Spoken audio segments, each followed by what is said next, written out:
Hey guys, welcome back. Want to remind you of our FoxNews.com live You Decide poll today for Tuesday, March 1st. Should Libyan leader Muammar Gaddafi be tried by an international tribunal? Yes, Gaddafi has committed crimes against his own people. No, Libyans themselves should decide Gaddafi's future, or you're just not sure. Clearly, Gaddafi isn't going to be worried about any sort of suspension. It's not going to change his behavior whatsoever. And a strong, the U.S. going in strong certainly would make a difference, but we can't do that right now. We don't have the resources to do it in some of the places that we are.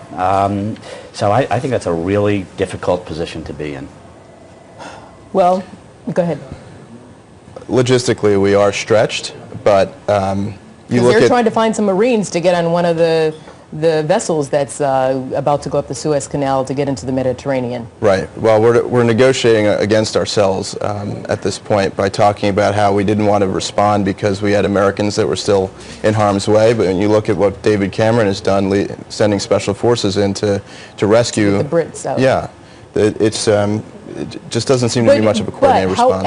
However, David, and you tell me this, the way the world views Britain is far different from the way the world views the United States. So the United States has to, really, really walk a fine line in whatever they do in terms of what they come across as aggressive behavior. Sure. I mean, we are viewed different, and of course we walk a fine line.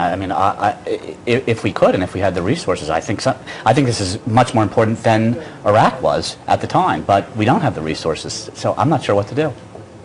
I'm not sure whether we have the resources or not, but I think that we can be projecting a stronger stance than we are right now. Look, I see your point David is making. We're wrapping up, by the way, but David's point is you're saying that you feel that the Obama administration should have been stronger, and this sort of kinder, gentler approach is not right.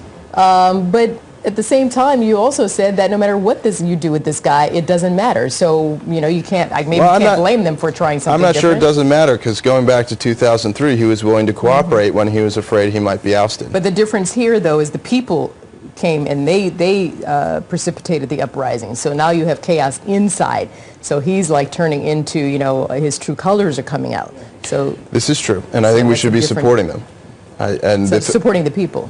And you don't think the United States is supporting the people? I'm sure. I don't want to comment. I'm sure that there are things going on, but I think we can be open in supporting them. If you talk to people in the military, because that's I think is like the quintessential question is, why did we wait to have a little bit stronger rhetoric, which is all that it was stronger rhetoric? Why did we wait? And the administration came back and said, well, we had people there. People inside the military will tell you, you sit in front of the screen and you make the decision that we're going to have tough rhetoric while we still have people in there. It's a hard call to make. It's a hard call to make. I think that the fact that the president waited almost a week to say anything, when perhaps if he had spoken earlier, it would have emboldened the people, might have turned more of Gaddafi's people against him. We could be further along if we had acted more quickly. Many thoughts. We'll keep them to ourselves right now because we're out of time. But really always good to see you, David and Eric. And David is a neurosurgeon, by the way. You work full-time at the medical center all the time, right? So what was the last surgery you performed? I do research. So you do research? I usually perform surgery on non-humans. Oh, I see. Okay, yeah. Well, but research is needed. It's very important because that's how you pass along the information for the folks who actually go in there with the... Yeah, we're actually submitting a paper today on how to treat depression associated with chronic pain, which should come out in a couple months.